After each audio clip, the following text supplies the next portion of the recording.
तर आज मी माझ्या आत्याने अशी सांगलेली भाजी बनवणार आहे. तर त्यासाठी काय केलं आहे, मूगचे धुवून भाजून घेतले आहेत आणि इथे चॉप टोमॅटो, मिरची आणि सोबतच स्वच्छ धुवून घेतलेली ही शेपूची भाजी. आता आपण काय करूयात, हे सगळं जे आहे आपण कुकरमध्ये टाकणार आहेत. नंतर शेपू टाकतो आणि हे आपले आता चॉप टोमॅटो आणि ग्रीन चिली. आता आपण हे सगळं याच्यामध्ये टाकलेलं आहे,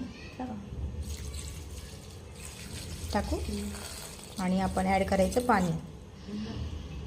टाकलं तर त्याला छान उकळा आलेला आहे. आता आपण याला झाकण लावून घेऊयात. झाकण हे लावलेलं आहे, 2-3 शिट्ट्या होऊ द्यायच्या. That's it. सो इथे अशी ही शिजलेली आहे, जवळजवळ 5 शिट्ट्या होऊ दिल्या तेव्हा ही अशी शिजली. आणि फोडणीसाठी जस्ट लसण टाकलेलं आहे आणि त्याने त्याच्यामध्ये ऑलरेडी हळद टाकली होती. आता आपली भाजी उकळी येईपर्यंत रेडी होणार.